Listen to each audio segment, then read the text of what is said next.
Hora H do Agro. Oferecimento. Ihara. Agricultura é a nossa vida. Ihara. Consórcio Magi, Volkswagen Caminhões e Ônibus. Engie, economize até 40% na conta de luz da sua propriedade rural. BYD Shark, a caminhonete super híbrida, potente como agro.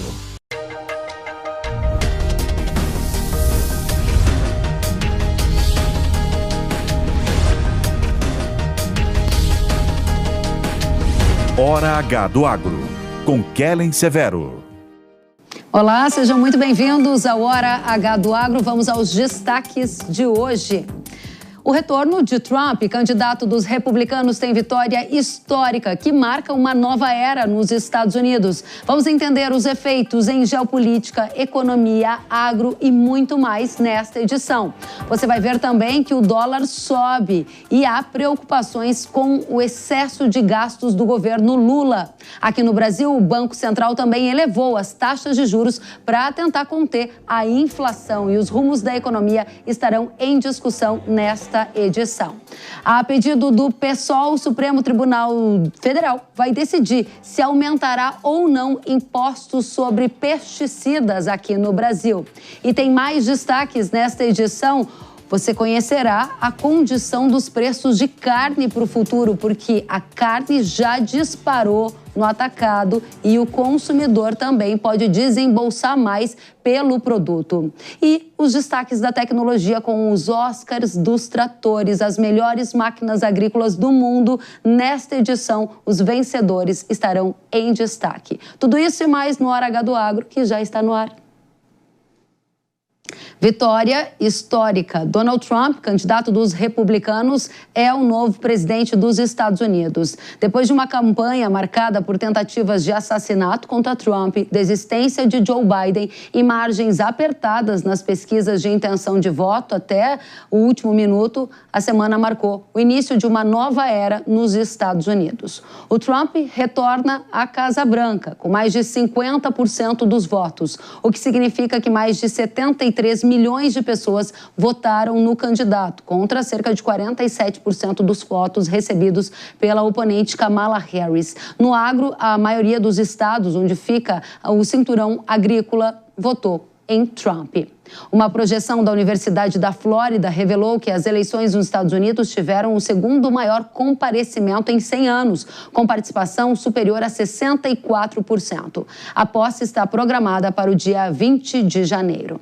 Vamos agora analisar o que muda para o mundo com Donald Trump, presidente dos Estados Unidos. Christopher Garman é o diretor para as Américas da Eurasia Group e está conosco. Christopher, seja bem-vindo. Muito obrigado, um grande prazer estar aqui nessa conversa. Obrigada a você pela companhia. E quais serão os primeiros impactos da vitória de Trump? Porque é uma vitória histórica. Ele não só venceu no voto popular, como também fez o Senado, terá maioria na Câmara, ao que tudo indica, e há uma composição, pelo menos nunca vista na história recente. É uma nova era que começa, marcada por qual condição? Olha, certamente, ele teve uma vitória cachapante. Os institutos subestimaram o grau de apoio que ele teve, particularmente no voto popular, e está com uma maioria nas duas casas do Congresso. Eu acho que a principal mensagem e o que podemos esperar desse novo governo é um presidente sem freios, ou com muito menos freios do que ele teve no seu primeiro mandato. Não só pelo fato que ele tem uma maioria agora no Congresso para poder encaminhar sua agenda, mas também porque ele entra muito mais confiante em si mesmo, né? Ele entra com o controle do Partido Republicano muito mais forte do que no primeiro mandato, onde havia uma dúvida se o trumpismo era bom para o Partido Republicano ou não tem mais esse debate. Ele também saiu frustrado do primeiro mandato, porque ele não tinha uma equipe pronta, ele escolheu pessoas mais moderadas do Partido Republicano e muitos desses assessores dele estavam tentando manejá-lo no primeiro mandato. Então, o que a gente está escutando é que ele vai colocar pessoas muito leais ao redor dele. Ele aprendeu as dificuldades de execução ao longo desse primeiro mandato, então ele vai, pelo menos...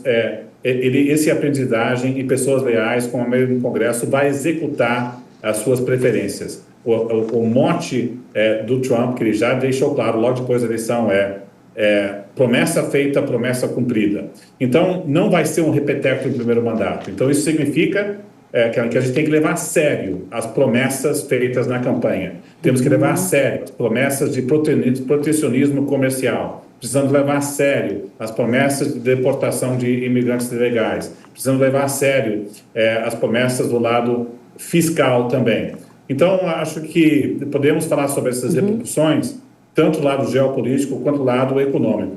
Mas do lado econômico, acredito eu que estamos caminhando para um equilíbrio de mais inflação na economia americana, um dólar mais forte e moedas de mercados emergentes como a do Brasil mais desvalorizadas. Muito bem, você fala que é um Trump sem freios em função de todo esse apoio que ele deve encontrar para as pautas, por exemplo, no Congresso, pelo apoio popular, com uma votação que foi bastante expressiva, que não deixa dúvidas, né, sobre o resultado, e há, na sua fala, uma preocupação com a montagem da equipe. Isso agora já está acontecendo. Antes de janeiro, Trump já começa a montar a sua equipe. Você fala em equipe leal. Nomes já estão na mesa para ocupar os principais cargos, por exemplo, com influência na economia, influência no agro? Eu acho que o nome mais importante que acabou de ser indicado é Robert Lighthizer. Ele foi o chefe de USTR, que negocia a política comercial. O que a gente tem escutado que ele vai ter um papel importante na formulação de políticas comerciais tarifárias. Ele vem dele e da campanha Trump uma promessa de colocar uma tarifa de importação para todos os produtos chineses de 60%. A taxa média de tarifa de importação hoje é 11,3%. E também uma promessa de colocar uma tarifa linear de 10% a 20% sobre todos os produtos que entram na economia americana. Tá? Só para a gente ter noção, se fizer tudo isso, ipsis literis, de acordo com o Instituto, uma pesquisa do Instituto Peterson Institute, que é um instituto de pesquisa renomado em Washington, isso levaria a um aumento da inflação nos Estados Unidos de 1% e uma queda do PIB em 1,8%. Outro banco estima que levaria uma queda no PIB da China de 2,5%. Não vai ser 60%, tá? Na nossa estimativa, achamos que vai aumentar a tarifa média de importação de produtos chineses de 11% para 20% a 30%. Mas ainda assim é uma cacetada importante. Então a gente vai viver não só com as repercussões de mais inflação, mas também vamos ter que avaliar como é que os chineses vão reagir a essa retaliação, né? E o que a gente escuta em Pequim é que eles vão ser cautelosos na reação inicial.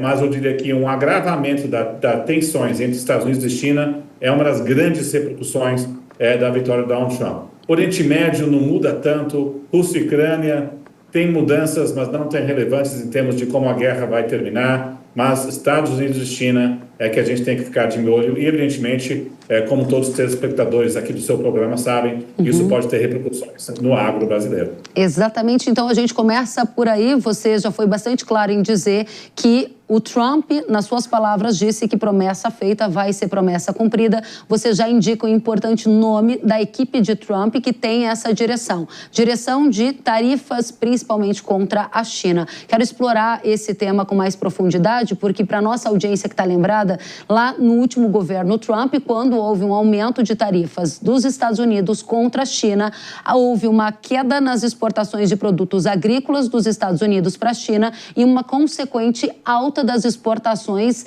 agrícolas do Brasil para a China, ou seja, o Brasil supriu parte da lacuna deixada pelos Estados Unidos. Isso se reverteu, aumento de demanda e também aumento de preço, por exemplo, para a soja. Aqui está muito da intenção da nossa audiência de conhecer com profundidade o que vem por aí. Vou usar como base o que você acabou de nos dizer. Primeiro ponto, China.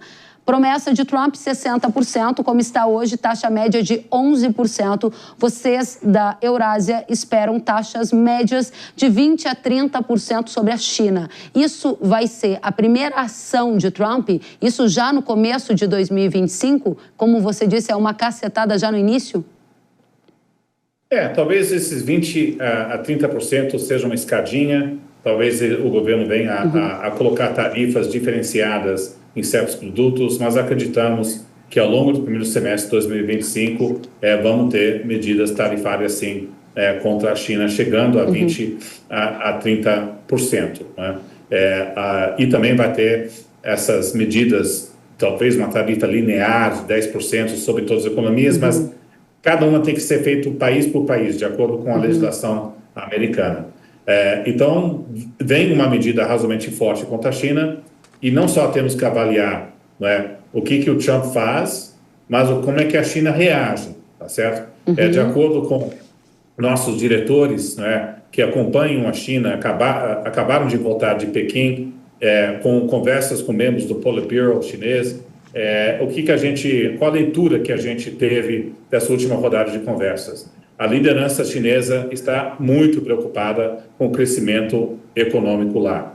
Eles estão fazendo programas de estímulo mais incrementais, mas a preocupação política é maior do que a ação de fato que eles fizeram. Eles estão guardando as balas, caso for necessário, com uma medida protecionista maior americana, que possa impactar negativamente o crescimento do chinês.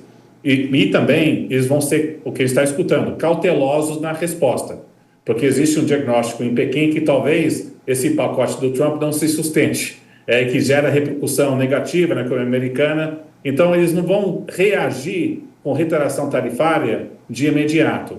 E também o perfil da retaliação tarifária pode mudar. Eu sei que o agro brasileiro pode ser um beneficiador, porque se você tem uma guerra comercial Estados Unidos e China, aí o agro pode suprir o mercado chinês, como fez no primeiro mandato. Mas a nossa aposta é que talvez não seja o mesmo efeito no primeiro mandato, não só porque a soja brasileira já ocupa um espaço bem maior no mercado chinês em comparação com o primeiro mandato, mas também os chineses vão ter um pouco de cautela em colocar tarifas de importação se isso eleva os preços de alimentos domesticamente. Talvez a retaliação chinesa sobre os americanos seja sobre outros produtos. Então, acho que o agro brasileiro pode ganhar, né, mas talvez não tanto quanto no primeiro mandato. Muito importante esse ponto que você coloca. Antes da gente passar para a China nesse novo modelo de governo Trump, gostaria ainda de explorar o impacto do aumento de tarifas gerais, não só para a China, mas também sobre o Brasil, por exemplo. Estados Unidos hoje é o segundo destino das exportações de carne do Brasil. Haveria impacto de qual proporção, na sua visão, a partir dessa política, se ela for de fato colocada em prática já no começo de 25? Acho que o Brasil pode sofrer alvo, sim, de medidas tarifárias, sem dúvida nenhuma, como vários outros países. O governo Trump também vai tentar colocar medidas de protecionismo para o agro-americano e ajuda para o agro-americano. Porque veja, Kellen, que se o governo Trump implementar uma política tarifária, pode sofrer retaliações parciais do setor agro, talvez não tanto quanto no primeiro mandato, mas podem sofrer. Ao mesmo tempo, o governo Trump vai colocar medidas de restrição à imigração mais severas. Eles estão planejando deportar 11 milhões de imigrantes ilegais dos Estados Unidos. É impossível deportar 11 milhões de imigrantes ilegais. Não tem capacidade de pessoas, não tem como coordenar com os estados e municípios, não vai ficar batendo nas portas para os imigrantes ilegais para tentar fazer essa deportação. Mas você pode ter uma deportação modesta, de 1,5 milhão em 3 anos, e numa economia aquecida, qual é o setor que mais impactado com essa política antimigratória? É o setor agro, o setor de serviços, o setor hoteleiro, né? Então, o setor agro-americano pode sofrer tanto do lado da restrição de imigração quanto do lado de retaliação de tarifa. Então, é um governo que vai buscar medidas para proteger esse setor com competição externa e também mais subsídios, porque vai ter que compensar a dor que esse setor vai sofrer. Alguns produtos brasileiros podem sentir medidas retaliatórias, sim. Muito bem. Então, tem esse aspecto de efeito colateral que pode impactar a pauta exportadora do agro, mas tem um outro aspecto que, entendo pelo convívio que tenho com a audiência do agro, é o modelo de mais interesse no momento, é entender quanto o Brasil pode se beneficiar num primeiro momento, numa análise bastante básica, de impactos de uma nova guerra comercial, uma 2.0. E aí eu retomo parte da nossa conversa que tem a ver com China. China, principal parceiro comercial do Brasil. China, que terá Xi Jinping vindo ao Brasil, especialmente depois da eleição de Trump. Está marcada uma vinda dele agora em novembro para o Brasil. Isso significa que governo Lula e governo de Xi Jinping formarão uma aliança mais próxima diante de um governo Trump agora eleito? O primeiro passo dessa aliança mais próxima será a adesão do Brasil à Rota da Seda?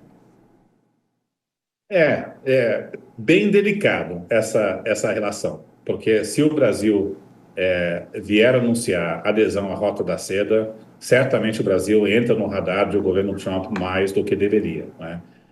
Pelo menos nossa avaliação na Eurásia, conversando com diplomatas brasileiros e também no Palácio Planalto, é que provavelmente o Brasil não vai aderir à Rota da Seda. O argumento que tem sido feito dentro do governo brasileiro, pelo menos uma ala, é que se você adere à Rota da Seda, você ganha pouco em termos de compromissos de investimentos. E você acaba se aderindo a um grupo que compõe países menores. E, no fundo, o argumento que está sendo feito no Itamaraty é que a adesão à Rota da Seda apequena o país, que é melhor você ter uma relação bilateral e você pode negociar acordos bilaterais sem a adesão à Rota da Seda. O presidente Xi Jinping quer que o Brasil adere a esse acordo, né? E também tem um desejo da China de aprofundar relações como países como o Brasil, exatamente com um tensionamento maior com os Estados Unidos. Então, o governo brasileiro está tentando aproveitar qual a melhor maneira de se aproveitar dessa janela. Mas acredito que talvez venha um acordo mais bilateral, com alguns termos específicos, mas não adesão à Rota da Seda, que é uma boa notícia para não gerar um desgaste desnecessário com o governo Trump no ponto de partida. A sua pergunta é: a eleição do Trump aproxima ainda mais o Brasil à China? Talvez na margem, sim, mas nós vamos ter também um governo brasileiro que também está tentando buscar, vai tentar, de um lado, construir pontes com o novo governo Trump, e isso já começou, tá certo, de acordo com os nossos relatos de contatos informais. O presidente Lula está louco para tentar fechar o acordo da União Europeia com o Mercosul. Então, na verdade, esse acordo talvez possa sair até a final desse ano. Talvez isso seja importante também para o setor da água brasileiro, pelo menos ter um acordo com a União Europeia. Claro que a Europa não é um grande destino de exportação brasileira, mas pelo menos ter um acordo aí ajuda, e negociar algo com a China. Mas um governo Trump vai estar mais atento a países que estão com mais proximidade com a China, e também qualquer empresa brasileira que usa produto chinês ou input chinês para exportar para os Estados Unidos pode estar na mira de medidas de uma Casa Branca Trump. Muito bem. Para fechar esse ponto ainda com você, algumas apurações aqui que nós fizemos indicavam que dentro do governo Lula já tinha uma articulação para aderir à Rota da Seda. A Rota da Seda é um plano de investimento chinês que, inclusive, fornece crédito para esses países parceiros para investir em infraestrutura. O Brasil do governo Lula é um Brasil que tem essa intenção de aumentar investimentos em infraestrutura, exemplo do que foi o PAC em outras eras do PT. No entanto, a gente tem hoje uma contenção de gastos. Parece que essa oferta da China chega de uma maneira bastante atrativa. O que você está dizendo de outra forma, Christopher, e me corrija, é que se o Brasil disser sim à Rota da Seda ou sim a uma aproximação com a China, ele estará dizendo não aos Estados Unidos e ele terá consequências dessa situação. Ou seja, é difícil jogar com China e Estados Unidos nesse novo mundo que a gente está se aproximando? Eu só diria do lado, evidentemente, nós reconhecemos que está tendo um debate vivo dentro do governo brasileiro se aderir ou não da Rota da Seda. Talvez o governo venha aderir. Nossa aposta da Eurásia é que o governo brasileiro não vai aderir à Rota da Seda e vai ficar mais num acordo mais estratégico bilateral. Mas reconheço, a apuração de vocês relatam que existe uma ala do governo que quer adesão, sim.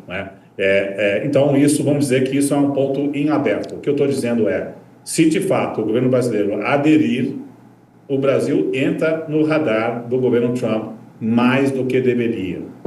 E, portanto, talvez gera uma tensão num contexto onde a relação diplomática, bilateral, política não seja fácil. Será que isso pode traduzir em medidas tarifárias mais fortes? Acho que aumenta esse risco, sim. Um agravante importante, como todos aqui ouvintes devem acompanhar, é o tema do etanol. O Brasil colocou uma tarifa sobre importação de etanol americano E é uma reclamação de produtores americanos. E talvez o governo brasileiro possa reduzir essa tarifa para jogar uma moeda de troca na negociação com a Casa Branca. Mas, acredito eu, a adesão à Rota da Seda, o Brasil acaba pagando um preço, sim, na sua relação com os Estados Unidos. Muito bem. Dentro dessa lógica, você está falando de combustíveis renováveis, a exemplo do etanol. Trump foi bastante claro nas suas intenções ali de decisão de pauta que ele ia colocar como premissas do seu governo, e ele usava o termo acabar com o ESG, ou seja, a agenda verde. Ele disse que vai fazer aquilo que prometeu. De qual maneira isso vai se converter em algo real na agenda do governo Trump?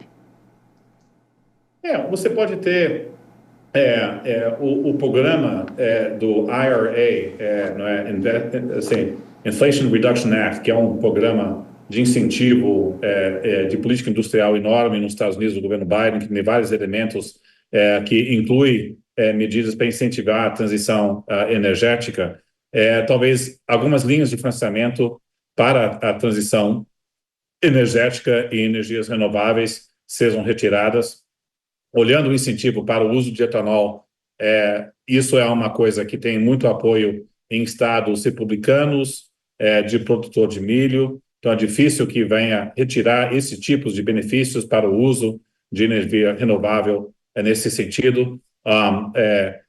Agora, e também do lado energético, um apoio muito mais para o setor, né, petroleiro, né? Então, existe a expressão drill, baby, drill. Então, vai ser mais focado em produção de petróleo e gás e menos do lado ambiental. Mas, em termos de biocombustíveis, ainda deve se manter esse apoio. Muito bem. 2 perguntas para encerrar. Primeiro, se a vitória de Trump significa um fortalecimento da direita com algum tipo de impacto colateral aqui também para as próximas eleições no Brasil. E segundo, qual será o papel de Elon Musk no governo Trump?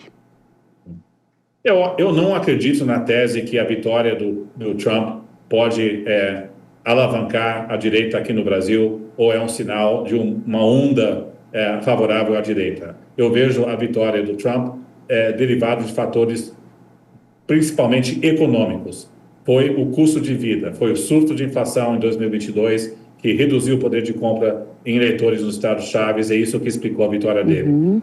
Agora, a eleição do Trump pode dificultar a vida de Lula em 2026 e aumentar a chance da oposição pelo efeito colateral de mais inflação nos Estados Unidos, o Federal Reserve não podendo cortar juros, real mais fraco, que dificulta a capacidade do Banco Central cortar juros em 2025. Então, eu diria que são as repercussões econômicas das políticas de Trump e como impactam o crescimento aqui, muito menos de um contágio ideológico e político.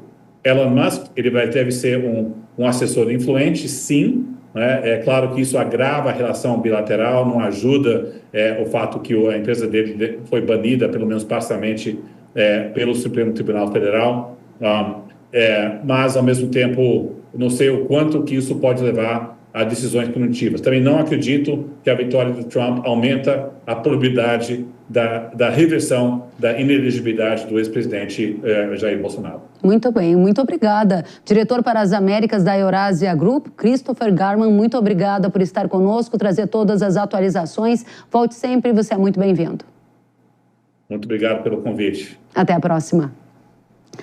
E agora a gente vai olhar para dólar, exatamente. Nesta semana, algumas imagens circularam na internet dizendo que o dólar tinha passado de R$6. A gente, inclusive, tem essa imagem, vamos colocar para vocês verem. É uma imagem que é do dia 6 de novembro, tá aí. Dólar americano igual a R$6,18 do real brasileiro. Esta informação não é verdadeira. Foi um erro da plataforma Google, mas se espalhou pelas redes sociais e muita gente achou que, de fato, o dólar tinha ultrapassado esse valor simbólico dos R$6. Isso ainda não aconteceu. Nesta sexta-feira, o dólar operou ao redor de R$ 5,80. Um dos grandes estresses que justifica essa alta do dólar, além, claro, das perspectivas de mudança com a nova era Trump, é o aumento dos gastos públicos aqui no Brasil e a falta de uma solução para o problema fiscal. O Comitê de Política Monetária do Banco Central, o Copom, decidiu elevar a taxa básica de juros aqui no Brasil, também numa tentativa de conter o avanço da inflação. A Selic é um parâmetro para toda a economia, influencia juros para o agro, para financiamentos, entre outros. Hoje, a Selic saiu, então, de 10,75% e está em 11,25% ao ano. A inflação também subiu e está fechando com alta, né? Subiu em outubro, segundo o IBGE. No grupo habitação, o destaque foi a alta da energia elétrica. Nos alimentos, o destaque foi para a alta das carnes. Nos últimos 12 meses, inflação acumulada de 4,76%, acima da meta estabelecida pelo governo, que é de 4,5%. O mercado também segue atento às incertezas em relação à área fiscal, ou seja, as finanças públicas na era Lula. O presidente da República esteve reunido com a equipe econômica e ministros para tentar colocar essa agenda de corte de gastos na prática em alguma estratégia. Há muitas expectativas sobre que tipo de medida pode ser adotada para conter esse rombo nas contas públicas. Será que vai ter alguma medida? A gente vai saber agora com Antônio da Luz, economista-chefe da Federação da Agricultura do Rio Grande do Sul. Da Luz, seja muito bem-vindo ao Hora H do Agro. Olá, Kellen, prazer estar com você aqui na Hora H do Agro. Muito obrigada. Primeira questão, né? Dólar acima de 6 é algo que está aí batendo a porta. Nessa semana, muita gente repercutiu a imagem do Google, que por um erro colocou o dólar a 6,18. Foi erro ou foi profecia? Pois é. Kellen, se nós puxarmos um pouquinho pela nossa memória, antes daquela crise que terminou derrubando a ex-presidente Dilma, que foi uma crise exatamente igual a essa que nós estamos vivendo, só que agora nós estamos dando doses para a doença, né, maiores do que dávamos lá naquela época. Nós teremos uma ideia, do ponto de vista fiscal, o que nós levamos entre 2009 a 2014 para fazer, nós já fizemos uns 80% do caminho de rombo fiscal entre janeiro do ano passado e agora. Então, estamos falando aí em menos de 2 anos. Nós já percorremos o que tínhamos feito, 85% mais ou menos do que tínhamos feito em 5 anos, do ponto de vista de desajuste fiscal. Hoje nós estamos com resultado nominal em déficit que é pior do que no tempo da pandemia, só que sem ter pandemia, no tempo que nós estávamos fechando tudo, enfim. Então, é de fato uma situação muito grave. E aí, quando a gente olha para o câmbio, que é o seu ponto, lá antes de... Lembra quanto é que era o câmbio lá em 2014? Era 2,30. E com a crise, foi para 4, depois foi para 5. Então, se nós estourarmos uma crise fiscal de novo... sinceramente, eu não tenho medo que ele vá passar de 6, eu tenho medo que ele vá passar de bem mais do que 6, se nós vivermos uma crise fiscal de novo. Por isso a importância do governo federal ter prudência, ter cautela, ter responsabilidade com o país, porque hoje nós estamos com uma inflação fora do teto da meta por causa dos impulsos fiscais. Nós estamos gerando, sim, um crescimento econômico até acima do que era o esperado. Sim, mas isso é de curto prazo. O problema é que no médio e no longo prazo, a gente termina tendo recessões. A maior recessão da história do Brasil, a maior depressão da história do Brasil, ela veio depois de um crescimento acima do esperado, que foi lá 2012, 2013... Aí depois 2014, depois o nosso PIB afundou. Então nós temos que ter muito cuidado e está na hora do presidente Lula ter consciência da sua responsabilidade enquanto mandatário, o conjunto do governo também, entregar um pacote de gastos que traga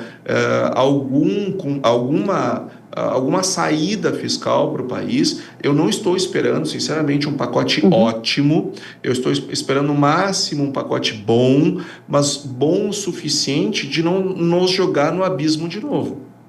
Agora, da Luz, eu te perguntava se dólar acima de 6, como o Google mostrou de maneira equivocada que isso tinha acontecido nessa semana, uma profecia ou é um erro? Você já indicou parte da resposta, dizendo que poderia ser uma profecia, pelo que eu entendi, porque se as contas não forem ajustadas, o dólar ultrapassaria 6 e talvez encontraria um novo número muito mais alto do que isso. Me corrija se eu entendi errado. Me conta, esse pacote que o governo está dizendo que estuda fazer, ele resolve o problema de uma taxa de câmbio subindo? Porque todo mundo que está nos ouvindo aqui é impactado pelo dólar, seja no preço dos alimentos, seja porque vai viajar, seja porque vai exportar alimento.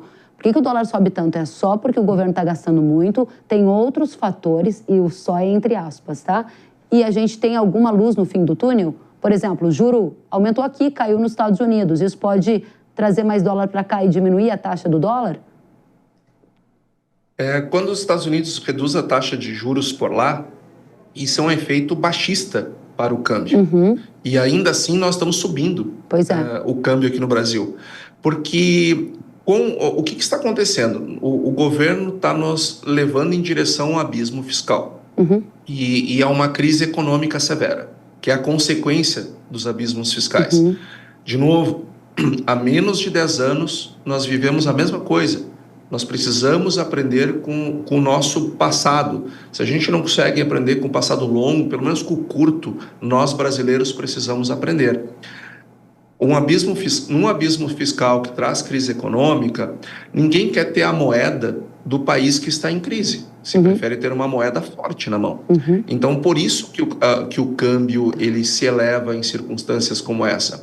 Lá atrás, nós começamos a dizer, governo, ajusta as contas porque vai gerar inflação. O Banco Central faz muitos meses que nas suas atas e nos seus comunicados ele vem dizendo esse desajuste fiscal está fazendo com que a potência da política monetária ela não seja o suficiente, está apertando o hiato de produto. Faz muito tempo que o Banco Central vem tecnicamente e unanimemente avisando o governo que nós chegaríamos no ponto que nós estamos. Estamos agora com inflação. Para combater a inflação, nós temos que subir os juros. Ao subir os juros, a gente trava a economia. Então, ou seja, quanto mais cedo o governo equilibrar as contas públicas, a curva de crescimento da inflação será menor e o teto também. E, consequentemente, o teto da Selic será menor.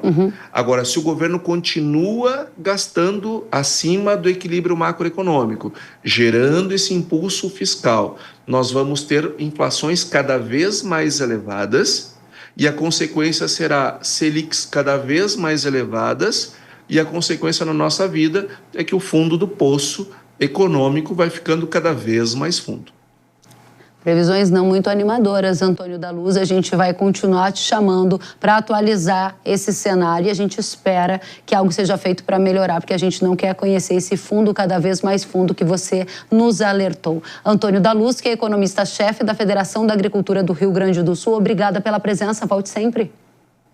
Obrigado a você, Kellen, a sua audiência. Vamos ficar aqui com os dedos cruzados, torcendo que o governo faça um pacote que seja pelo menos para respeitar aquilo que ele mesmo criou, que é o arcabouço fiscal, que já é uma regra frouxa. Muito obrigada. Até a próxima. E depois do intervalo, você vai ver que a pedido do PSOL, o STF deverá decidir se vai aumentar ou não impostos sobre defensivos agrícolas. E tem ainda o preço da carne bovina que disparou ao consumidor. Será que vai subir ainda mais? E os destaques de tecnologia com as máquinas vencedoras da maior competição do mundo, o Trator do Ano, o Oscar dos Tratores. A gente volta já. Que tal reduzir seus gastos com energia elétrica, ainda mais no período atual de tarifa mais elevada? Agora, imagina também ter a liberdade de escolher o fornecedor, o tipo de energia e ainda negociar o preço, o volume de energia adquirida e o prazo para o pagamento.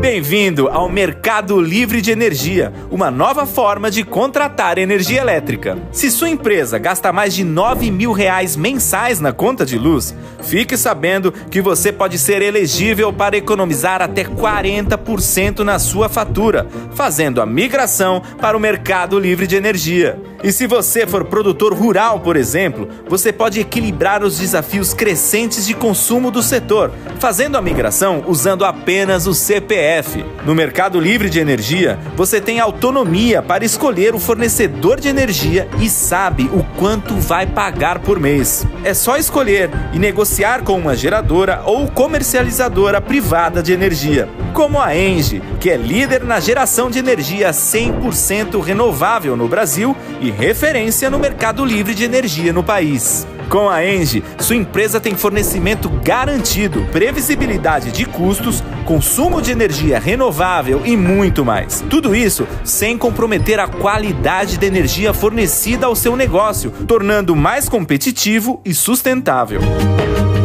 Então, se sua empresa tiver um gasto de energia elétrica superior a R$ 9.000, é só solicitar a migração com a ENGIE em apenas 4 passos e economizar até 40% da sua conta de luz. Quer economia, segurança e sustentabilidade para o seu negócio? Então conte com a ENGIE. Acesse engie.com.br/Mercado Livre, faça uma simulação de economia e conheça nossos produtos.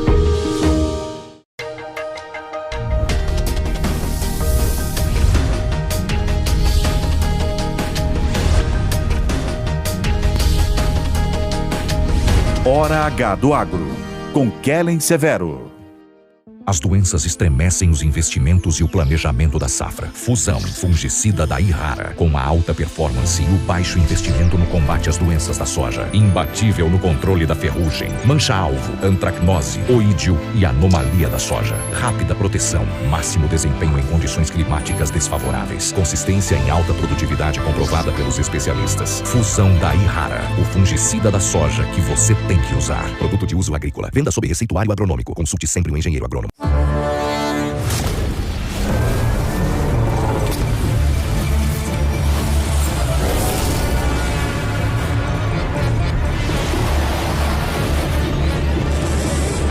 Chegou o BYD Shark. A primeira caminhonete super híbrida do Brasil. É muito mais potência, sustentabilidade, eficiência e tecnologia. BYD Shark. Potente como agro. Olá galera, aqui é Zico. Eu tenho a dica certa para você que não leva apenas sua carga, mas impulsiona o progresso. O consórcio MAGE Volkswagen Caminhões e Ônibus é ideal para ter seu caminhão novo ou renovar a sua frota. Zero de entrada, parcelas a partir de R$ 2.800 e aqui o cartão vermelho é para os juros. Dê o primeiro passo para essa vitória. Consórcio MAGE Volkswagen Caminhões e Ônibus, a estrada da conquista começa aqui. Cara, posso te dar uma dica? Fernando Meligeni? Claro que pode. Se sua empresa gasta mais de R$ 9.000 por mês na conta de luz, você pode comprar energia direto da ENGIE com até 40% de desconto. É o Fernando Meligeni ali. É ele mesmo. E o que foi que ele te disse? Disse que eu jogo muito.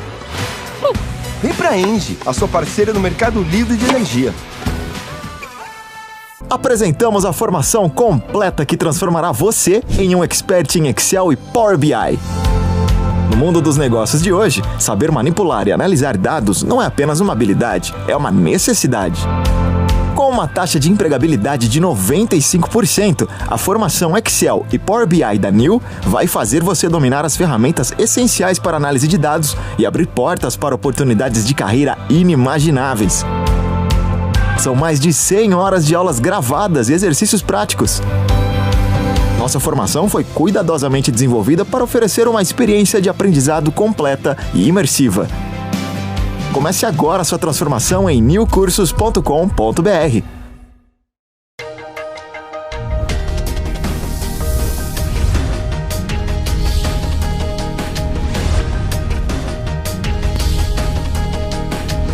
Hora H do Agro, com Kellen Severo. Estamos de volta com o Hora H do Agro aqui na Jovem Pan News. O Supremo Tribunal Federal realizou nesta semana uma audiência pública sobre uma possível taxação dos defensivos agrícolas. No encontro, o ministro Edson Fachin, que é o relator do caso, ouviu posições contrárias e favoráveis à criação dos impostos. A ação de inconstitucionalidade movida pelo PSOL questiona uma regra que reduziu em 60% a base de cálculo do Imposto sobre Circulação de Mercadorias e Serviços, o ICMS. O partido também contesta uma legislação que estabelece alíquota zero ao IPI, que é o Imposto sobre Produtos Industrializados para alguns desses produtos. O caso começou a ser julgado em junho e a audiência pública serviu para a Corte coletar informações antes da decisão final. Ainda não há data definitiva para o julgamento no STF. O Ministério da Agricultura, que participou desta audiência pública, fez um estudo de impacto para o agro e o impacto é bilionário. Nas operações estaduais, o aumento da base de cálculo do ICMS deve trazer incremento de 6,9 bilhões de reais. Isso é custo. Nas operações interestaduais, o efeito estimado é em 5,9 bilhões de reais. Ou seja, se soma um ao outro. Se tiver o retorno do IPI dos defensivos agrícolas, como é pedido pelo PSOL, deve ter um impacto de 7,8 bilhões de reais para o agro. Somando o possível aumento do ICMS com a volta do IPI, a expectativa é de 20 bilhões de reais de aumento de arrecadação para o governo em função dessa ADIM que pode ser decidida pelo STF. A Associação dos Produtores de Soja e Milho do Brasil projeta um impacto de 48% a 98% na renda dos agricultores. Esse aumento de imposto nos agroquímicos também poderia gerar endividamento no agro, aumento da concentração de terras, com a possível saída de produtores rurais menores, pequenos, por causa dos impactos financeiros. Aumenta custo, diminui a capacidade econômica, grupos maiores compram os pequenos e aumenta a concentração. Tem muito a ser discutido sobre esse assunto, por isso a gente convidou o Renato Gomides, que é gerente executivo da CropLife Brasil, está super atento a esse tema. Renato, seja bem-vindo. Obrigado pelo convite. Renato, quais foram as primeiras impressões dessa audiência pública em que um lado mostrou por que quer aumentar imposto sobre defensivo? O pessoal defende questões ambientais e de saúde. De outro lado, o setor agro mostrou impacto econômico, impacto no consumidor. Qual é a sua leitura? Como é que acabou essa audiência? Quais são as suas impressões? A audiência pública foi solicitada pelo relator, o ministro Edson Fachin, justamente para ouvir as partes favoráveis e contrárias, né? A ação iniciada pelo PSOL. A nossa leitura inicial é que o debate ocorreu de forma ampla, de forma transparente, de forma democrática. A gente trouxe os nossos pontos para o debate. O principal deles é que os defensivos agrícolas eles são um produto essencial para a manutenção da produtividade de alimentos, na produção de alimentos. E também eles têm um papel muito importante na questão quando você pensa em inflação, quando você pensa em acesso à população a todo tipo de alimentos, incluindo a cesta básica. Então, trazer essa perspectiva e trazer que uma decisão sobre taxação traz reflexos na economia como um todo, acho que foi uma participação bem relevante para a sociedade entender a importância dos defensivos agrícolas na manutenção da produção de alimentos no Brasil. Agora, não há uma data para esse julgamento? Não, o julgamento ainda não. Com o fim da audiência pública, ele vai ser marcado o julgamento. E a nossa expectativa é que os ministros, ouvindo todos os argumentos, consigam concluir seus votos. A gente tem esse caso encerrado, uma ação que iniciou em 2016. Desculpa, eu não entendi. Qual é a data de expectativa que você tem para esse assunto estar encerrado? Não, a gente espera que seja marcado o julgamento e que os ministros apresentem todos os seus votos para concluir esse processo, essa ação que iniciou em 2016. Tem muita gente preocupada com o potencial aumento. O estudo da CropLife aponta que deve aumentar em quanto o custo de produção aqui no Brasil se o STF acatar esse pedido do PSOL e resolver tirar benefício fiscal de ICMS e ainda criar IPI para defensivo agrícola. O nosso estudo leva em consideração que o fim do benefício fiscal vai levar a um aumento de custo de produção. Esse aumento de custo de produção ele vai trazer também um impacto na oferta de alimentos e vai impactar a economia como um todo. Nossas estimativas é que o preço defensivo vai aumentar em 25% caso a ação seja julgada procedente pelo Supremo. Você acha que ainda em 2024 o STF pode tomar uma decisão sobre esse tema ou vai ficar para 2025? O calendário do Supremo tem diversas ações importantes a serem julgadas, né? A gente não tem a data marcada ainda, mas a nossa expectativa é que não vai ser julgado ainda esse ano. Não será julgado esse ano, ou seja, quem está comprando defensivo continua comprando com as regras atuais, pelo menos para a safra 24-25. Esse é o cenário que se desenha. Esse é o cenário que se desenha. O julgamento pode ocorrer em qualquer momento, em qualquer encaixe, né? Não tem nenhuma informação que está previsto ser julgado nesse momento oficial, tá bom? Se o STF acata o pedido do PSOL e resolve aumentar impostos sobre defensivos agrícolas, imediatamente esses impostos passam a valer? A decisão do Supremo ela é julgada, né? Uma vez homologada, ela pode ser modulada ou não para determinar quando que ela vai iniciar, se ela vai ter algum impacto retroativo ou só impacto a partir do momento que a ação for concluída. Mas os efeitos com certeza serão imediatos, principalmente quando você pensa em negociações que vão estar ocorrendo na safra, porque as negociações que ocorrem hoje, o faturamento vai ocorrer durante a safra. Então isso vai trazer impactos imediatos para a agricultura. Importante aqui, a gente está falando só de defensivo químico ou a gente também está falando de insumos biológicos? Esse é um dos pontos da ação, ela tem uma abrangência muito ampla, ela fala sobre agrotóxicos. E hoje a lei de agrotóxicos inclui desde os defensivos químicos com diferentes moléculas, até incluindo os bioinsumos defensivos biológicos. Então, é uma abrangência muito ampla.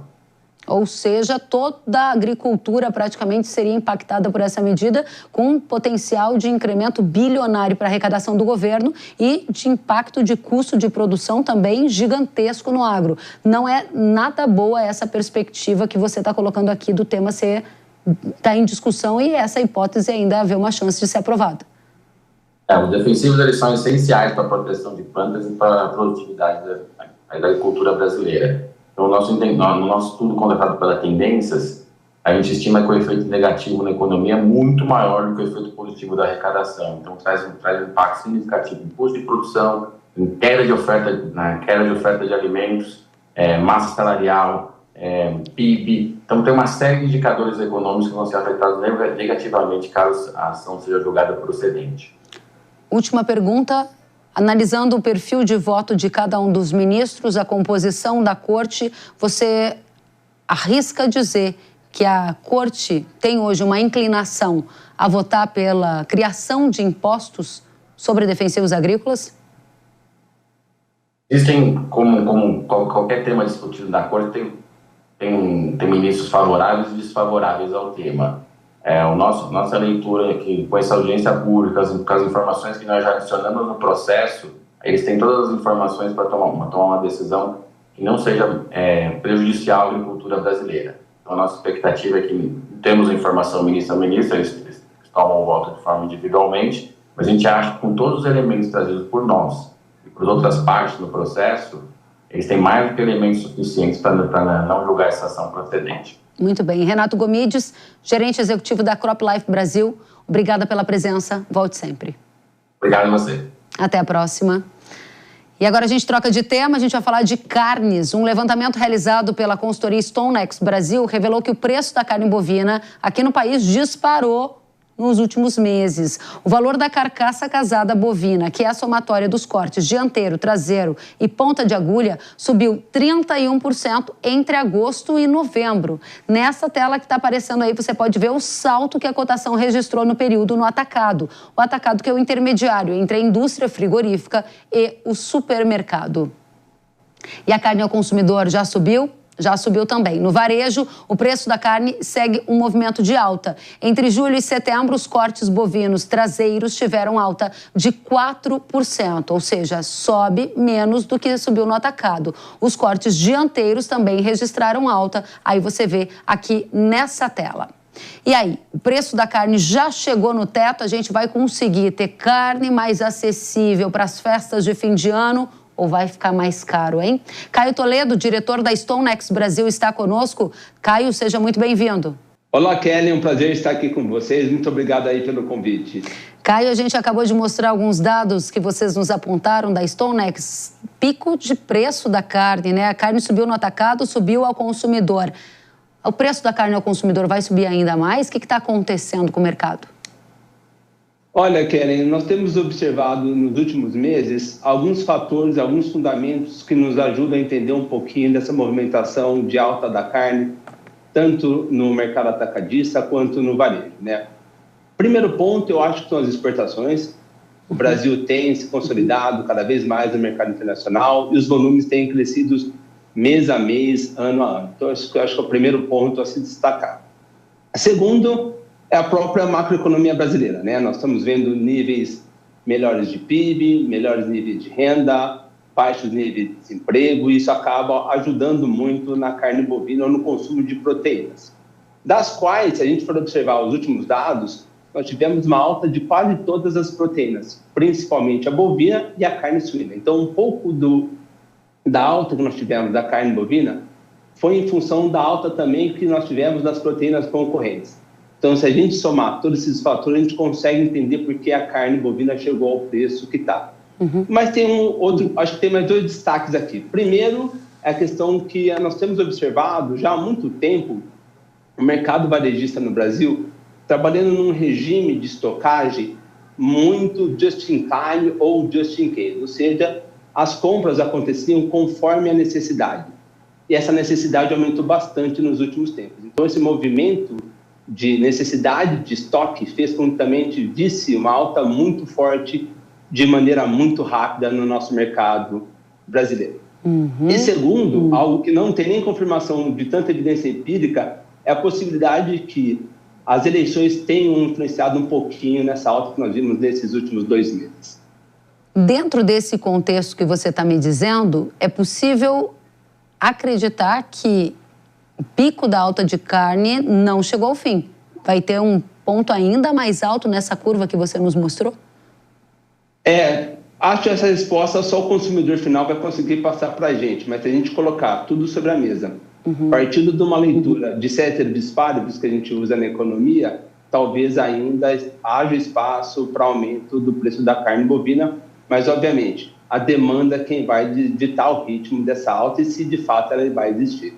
Esse é um ponto super importante, porque quando a gente observa o comportamento do consumidor, um dos principais comportamentos que se revela é: subiu muito o preço da carne bovina, ele diminui as compras e parte para uma carne substituta. Ou seja, esse pode ser o freio que você está notando. Está muito caro, vou precisar trocar para outra proteína, é isto?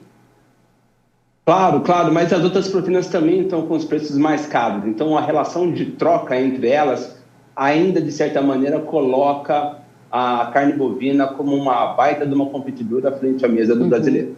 Para as exportações, que é um dos fatores que a gente tem observado, o Brasil aumentando participação, recordes agora em outubro, com mais de 270 mil toneladas embarcadas, aumento de 45% em relação ao mesmo período do ano de 2023. O que está acontecendo? A nossa carne está barata, por isso que está ganhando competição, ou é porque tem muita qualidade, tem mais gente querendo a carne bovina do Brasil? Eu acho que tem de tudo um pouco, né? De fato, essa questão do preço e principalmente do câmbio ajuda muito a carne bovina brasileira, mas nós estamos passando um momento no mundo onde a oferta de carne bovina é muito restrita e a demanda tem se comportado de maneira muito positiva, tanto na China quanto também nos Estados Unidos. Os Estados Unidos passa por um processo de baixa produção de carne bovina e eles estão necessitando, nesse momento, comprar de alguns parceiros, e dentre deles, o Brasil.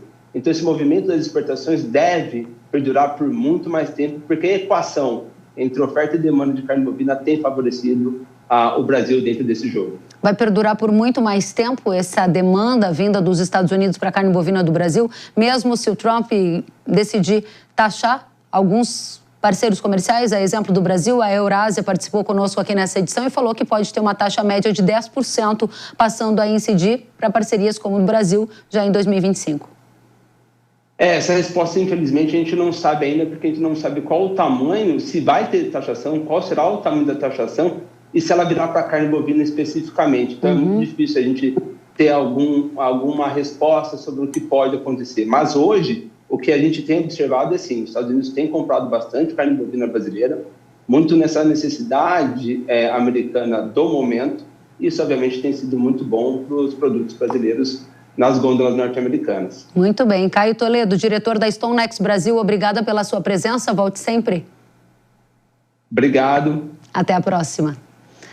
E você já ouviu falar na competição Trator do Ano? A disputa internacional, também conhecida como o Oscar dos Tratores, tem o objetivo de premiar as melhores máquinas agrícolas do mercado europeu. Nesta semana foram anunciadas as máquinas agrícolas vencedoras. Na categoria Alta Potência, quem venceu foi a máquina agrícola Quadtrac 715, da fabricante Case. Segundo o júri, o desempenho da máquina, ergonomia, conectividade e cuidado ambiental foram elementos que chamaram a atenção, além do sistema de 4 esteiras de borracha que garante esse impacto menor no solo.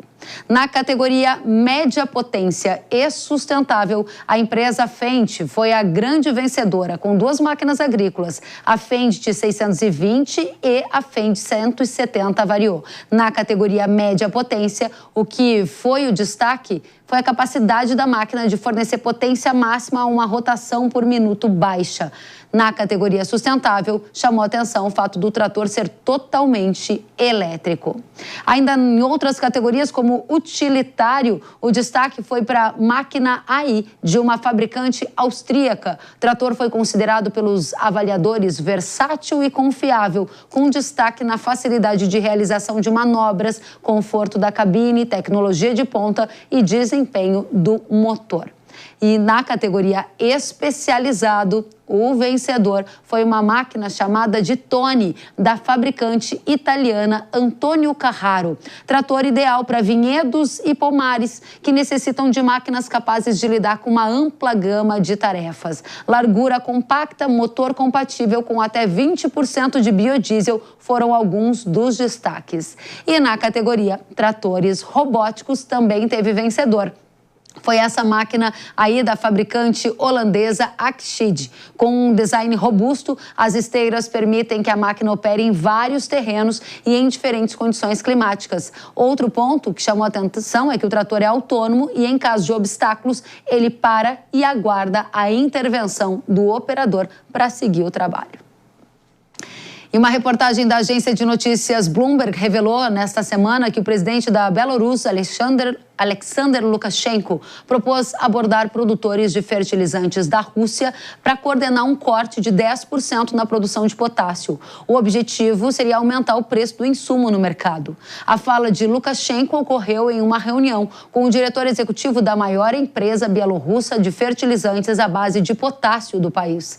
A consultoria StoneX revelou que o comentário do líder da Bielorrússia traz alguma apreensão ao setor, já que o país é um grande produtor e exportador de potássio. Mas a empresa diz ainda que esse corte de produção seria um fator altista relevante, mas não há indicações de que essa medida esteja de fato sendo tomada por essas lideranças da Bielorrússia com a Rússia. Até o momento não houve uma ação concreta. A gente vai seguir acompanhando esse tema. E agora a gente vai às dicas de manejo.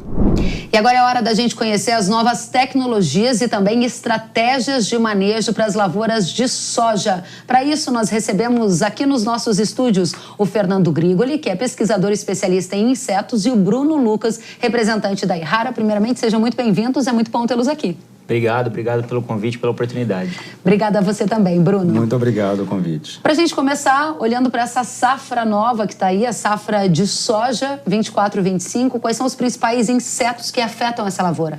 Bom, Kelly, o que a gente espera na safra de soja é a presença dos insetos corriqueiros, né? Então, complexo de percevejos, tanto o marrom quanto o barriga verde, né? E o complexo de lagartas, composto pela falsa medideira e pela espodóptera. Né? A nossa dica é para o produtor se atentar a novas pragas, por exemplo, o trips e ácaro, que vem ocorrendo nos últimos anos, e a gente espera que pode incomodar um pouco a lavoura nessa safra. Quais são as estratégias mais eficazes? Porque você está falando de pragas que já são mais conhecidas, insetos mais conhecidos, mas também está falando de novas. Uma mesma estratégia serve para manejar todas elas? Aí que é o detalhe, né? O que a gente sempre fala pro produtor é a necessidade de monitorar e acompanhar a lavoura. Essa é a principal estratégia, a principal ferramenta de manejo. Uma vez que a gente determina a presença da praga, do inseto no ambiente e a quantidade que ele está no ambiente, a gente consegue tomar uma decisão mais assertiva. Excelente. A gente está falando aqui de estratégias de manejo. Monitoramento é uma palavra-chave, mas se monitorar e não tiver um produto eficaz, pode ser que a solução não seja tão eficiente. Como é que está o portfólio de produtos da Yara para ajudar na estratégia de manejo das lavouras? Perfeito, Kellen. A Errara hoje disponibiliza para o produtor, né, uma série de ferramentas aí em que ele pode estar utilizando justamente para fazer esse manejo estratégico, né? A gente define como um manejo de fato inteligente e estratégico.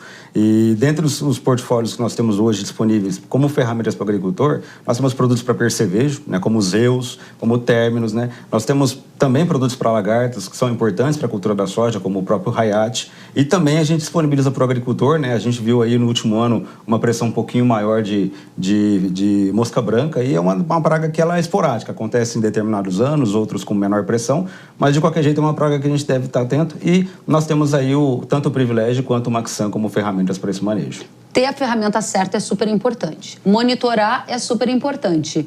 Mas é preciso também saber usar essas ferramentas, essas tecnologias. Quais são as dicas que a Errara dá para tirar o máximo de proveito dessas tecnologias que são tão inovadoras? Claro, a gente sempre preconiza, né, que haja uma pessoa com expertise para poder estar apoiando o agricultor, né? Então, a consulta através de consultores, pesquisadores e também de outros agrônomos que fazem muito bem essa parte de manejo é importantíssimo. E nós da Errara disponibilizamos também para o agricultor, né, um time altamente capacitado no campo, né, o nosso time de equipe de ATVs, né, os administradores técnicos de venda, estão ali junto com o agricultor para poder escolher o melhor momento para poder utilizar aquela determinada ferramenta. Melhor momento, essa também é uma palavra-chave. Vamos perguntar para o pesquisador. Qual é o melhor momento para entrar com a aplicação em campo? Qual é o melhor momento para agir ou até um manejo preventivo? Os sinais, Grigoli.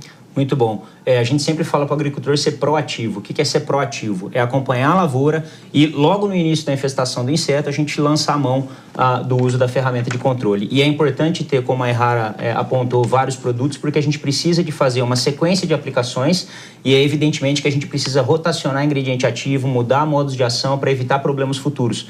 Então essa gama de produtos, juntamente com o monitoramento e com a ocorrência dos insetos, ajudam a gente a ter um controle efetivo com sustentabilidade, pensando no médio e longo prazo. Médio e longo prazo também é o olhar da Errara. Quais são as estratégias para o futuro? Como é que está o olhar de vocês para manejar esses insetos daqui para frente? É uma ótima pergunta, Kellen. A gente sabe que os insetos são organismos vivos, então cada vez mais se adequando ao meio em que eles se vivem, né? E nesse momento a gente está investindo pesado em pesquisa e desenvolvimento, não só para a linha de produtos que a gente já tem, né? Outras alternativas dentro da linha que a gente já tem, mas também novos mecanismos de ação, novos produtos aí que estão vindo para o mercado para poder ajudar o agricultor a manejar não só as pragas que estão hoje, mas possíveis pragas que poderão acontecer no futuro ou mesmo resistência de casos daquelas que a gente já tem hoje. Entre em contato com o representante Errara ou acesse o site errara.com.br para conhecer todas essas novas tecnologias de manejo, Bruno? Exatamente. Procure nosso site, procure nosso representante local, nosso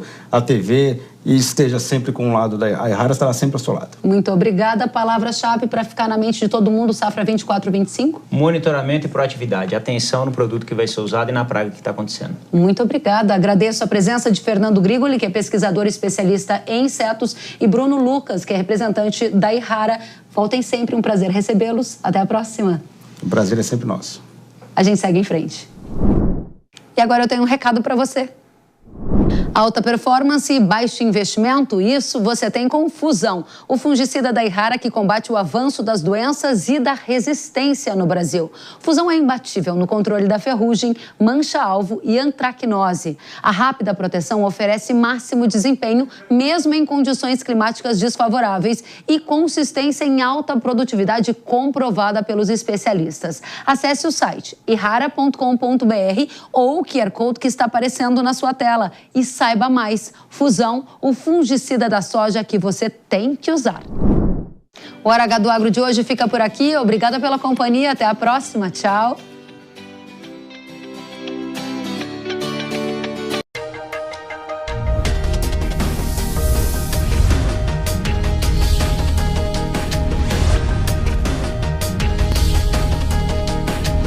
Hora H do Agro, com Kellen Severo. Hora H do Agro. Oferecimento. Errara. Agricultura é a nossa vida. Errara.